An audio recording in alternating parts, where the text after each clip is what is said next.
Mu nkuru no mu nyandiko zo muri Bibiliya hagaragaramo imibare gusa, ariko imibare irimo ntabwo ari imibare isanzwe, ahubwo ni ibintu bifite ubusobanuro bwimbitse, bikanagira ubutumwa bwihariye bugamije gusobanura ibintu by'umwuka, imigambi y'Imana ndetse n'uburyo Imana iyoboramo abantu. Uyu munsi tugiye kuvuga ku bimenyetso by'imibare igaragara mu byanditswe byera. Buri mubare wose ufite igisobanuro cyawo, niyo mpamvu tugiye gusobanura umwe ku wundi, tureba aho ugaragara muri Bibiliya n'ukuntu twawukoresha mu buzima busanzwe. Ubutumwa dusangamo twakwifashisha mu buzima bwacu bwa buri munsi. Tugiye guhera ku mubare rimwe. Rimwe usobanuye ubumwe n'ubutware bw'Imana.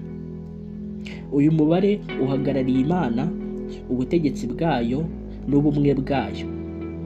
Bishatse kuvuga ko hari Imana imwe rukumbi, nta wundi muyobozi uri hejuru yayo. Uyu mubare werekana ubusumbane bwayo, ubumwe n'ubwigenge bwayo, kandi ko budashobora guhinduka.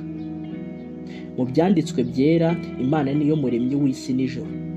Uyu mubare uvugwa mu ntangiriro igice cya mbere umurongo wa mbere, aho havugwa ko Imana ariyo yaremye isi n'ijoro byose ku munsi wa mbere. Ikindi, uyu mubare ugaragaza ko tugomba gushaka ubumwe mu buzima bwacu no mu mibereho yacu, ndetse ko tugomba kuba inyangamugayo no kwitandukanya n'ibintu byose byatuma twivanga mu migambi itari iy'Imana. Kuko iyo twemera Imana imwe, turushaho kumva ubusugire n'ubumwe mu buzima bwacu. Tangira ujye usenga buri gitondo usaba Imana kugukomeza mu byo ukora byose. Uyu mubare unatwibutsa kandi ko tugomba gukorera no kwishingikiriza ku Mana yonyine, tukirinda kwizera ibigirwamana. Umubare kabiri usobanuye ubuhamya n'ubumwe. Kabiri ihagarariye ubuhamya, kwifatanya n'abandi ndetse no gukorera hamwe. Uyu mubare werekana ko ibyiza by'Imana byose bigerwaho binyuze mu bufatanye n'abandi. Uyu mubare uboneka muri Matayo igice cya 18 umurongo wa 16, aho bavuga abahamya babiri bagaragaje ukuri. Mu buzima busanzwe, ibi twabisanisha no kubaka umubano w'ubumwe n'abandi, haba mu kazi, mu muryango, ndetse no kwerekana ubuhamya bwawe mu byo wizera. Kabiri kandi ihagarariye imibanire, ubwumvikane n'ihuriro ry'abantu n'Imana. Urugero ni nka Adamu na Eva bagize umubano w'umuryango wa mbere, cyangwa Yesu n'Umwuka Wera. Tujye kuri gatatu. Gatatu bisobanuye ubutatu bw'Imana. Umubare gatatu ufitanye isano n'ubwuzure bw'Imana, ari bwo Data na Mwana na Mwuka Wera. Uyu mubare uvugwa muri Bibiliya muri Matayo igice cya 28 umurongo wa 19, aho bavuga kubatiza mu izina rya Data wa twese na Mwana na Mwuka Wera. Ubumwe bw'Imana butwibutsa gukura mu kwizera no guha Imana icyubahiro. Mu mibereho y'umwuka, gatatu ihamya ihame ry'Imana n'ubwuzuzanye bw'ibi byose. Tugeze ku mubare kane. Kane usobanuye isi n'iremwa ryayo.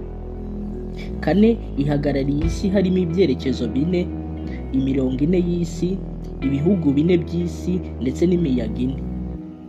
Muri make, kane ivuze ibyaremwe by'isi yose. Uyu mubare werekana ko Imana igenzura ibintu byose ku isi ndetse n'ubuyobozi bw'Imana ku isi. Ibi byose ni imiterere y'isi Imana yashyizeho. Uyu mubare uvugwa muri Bibiliya, aho bavuga amahanga y'isane yoherezwa ku baturage bose. Tugomba kumenya ko ubuzima bwose bufite intego n'ubuyobozi bw'Imana, ndetse no kubana neza n'ibiremwa byose tukanabirinda, kuko Imana igenzura byose kandi ikagira gahunda mu buzima bwacu. Tekereza ku bice bine by'ubuzima bwawe, harimo umuryango, ishuri cyangwa akazi, umwuka n'inshuti, maze wandike uko ushaka ko Imana ibigenza mu kubigenzura. Umubare gatanu usobanuye ubuntu bw'Imana. Gatanu ihagarariye ubuntu, impuhwe n'ineza by'Imana. Uyu mubare uvugwa muri Yohana igice cya 6 umurongo wa 9 kugeza ku wa 13, aho bavuga umuhungu ufite imitsima 5 y'ingano n'ifi 2. Ibi mu buzima bwacu bivuze ko tugomba kwizera ko Imana ihora itanga ibyo dukeneye, ndetse no gukora neza tukaha abandi. Tangira guhera ubu ukora ibikorwa by'ubuntu ku bantu batandukanye, unatangira usenga usaba Imana kukwereka uko wakora neza kandi ukanagira ubuntu kuri bose. Umubare 6 usobanuye umuntu n'Imana. Uyu mubare ufitanye isano n'umuntu kuko umuntu yaremwe ku munsi wa 6 kandi unasobanuye uburyo umuntu ashobora kugira intege nke n'ibyaha no kugira ibigeragezo. Uyu mubare uboneka mu ntangiriro igice cya mbere murongo wa 31, aho bavuga Imana ireba ibyo yaremye byose nuko byari byiza cyane, buragoroba buracya, uwo ni umunsi wa 6. Uyu mubare utwibutsa ko tugomba gukora mu buryo bwiza, tukanirinda icyaha no gukora ku buryo twubaha Imana mu byo dukora byose.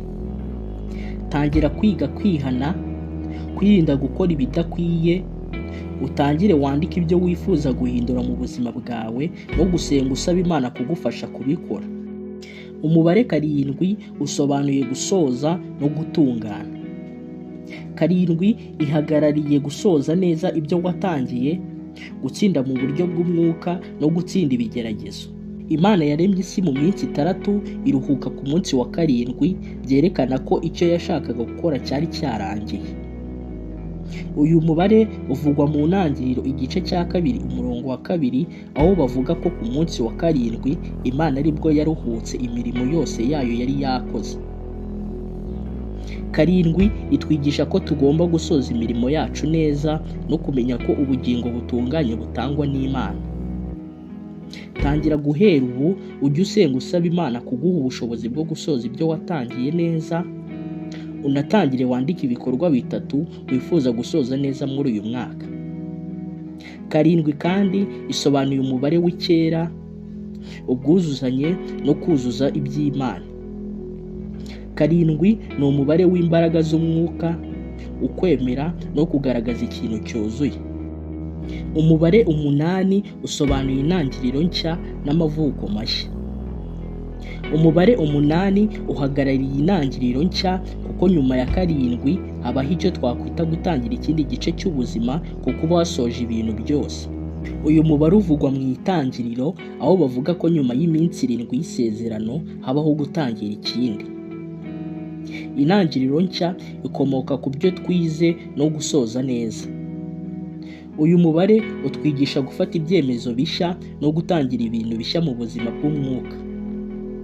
Tangira wandike gahunda nshya 3 wifuza gutangiza mu buzima bwawe, unatangire gusenga usaba Imana kukuyobora mu ntambwe zawe zose.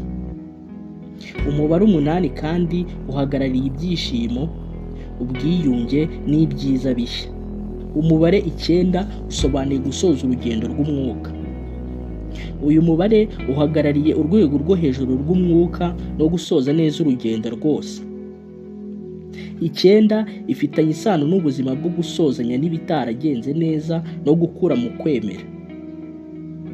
Uyu mubare utwigisha ko tugomba kumenya igihe cyo gusoza ibitagenda neza ndetse no kwigira ku makosa.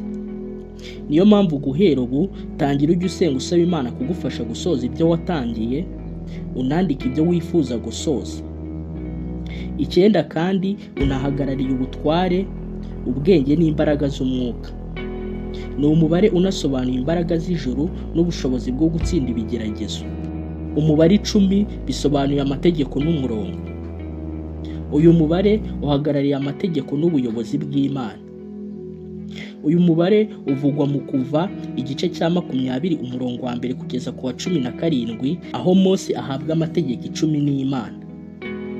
Uyu mubare ushushanya gukurikiza umurongo w'Imana mu buzima bwacu. Uyu mubare niyo mpamvu udushishikariza kubahiriza amategeko y'Imana no gukora iby'Imana ishaka mu buryo bwuzuye. Tangira wandika amategeko nibura 3 wifuza gukurikiza cyane, unasenga usaba Imana kubigufashamo kugira ngo utazata umurongo. Umubare 11 usobanuye ikibazo n'uburangare. Uyu mubare uhagarariye ibiranga umuntu utari mu murongo w'Imana, gutakaza ubwenge cyangwa urujijo mu mibereho. Uyu mubare uvugwa mu Kubara 11 aho bavuga Abisiraheli bananiwe kubahiriza iby'Imana ibabwira. Uyu mubare kandi ushushanya igihe umuntu udashyira ku murongo iby'Imana ahura n'ingorane. Niyo mpamvu tugomba kwirinda kwivanga mu bikorwa bidahuye n'umurongo w'Imana, tukiga tukanihana gusaba Imana kuyobora ubuzima bwacu. Tangira wandike ingorane ebyiri ushaka ko Imana igufasha gukemura, unasenge uhereye ku byo wanyuzemo mu minsi yashize. Umubare 12 usobanuye ubuyobozi bw'Imana. Uyu mubare uhagarariye ubuyobozi n'ubumwe bwuzuye bw'Imana. Uyu mubare uvugwa muri Bibiliya aho bavuga intumwa 12 za Yesu n'imiryango 12 ya Isiraheli. Uyu mubare udukangurira gukurikiza ubuyobozi bw'Imana no kubaka ubufatanye bw'umwuka n'abandi. Niyo mpamvu guhera ubu tangira usenge usaba Imana kuyobora gahunda zawe zose, unandika abantu cyangwa ibikorwa wifuza gufatanya n'abandi. Uyu mubare kandi unahagarariye ubwami bw'Imana kuko ugaragaza ubuyobozi, ihuriro ry'umwuka n'imbaraga z'Imana ku isi. Nshimiye abantu mwese twabanye kugeza ku musozo w'iki kiganiro, ni iby'agaciro. Tukaba iyi yari part 1 dukoze. Niba mukeneye part 2 ku yindi mibare mwakandika muri comment, ariko mbibutsa gukora subscribe, gukanda like, gusharinga ku bantu bose. Naho ubutaha, Imana ibarinde.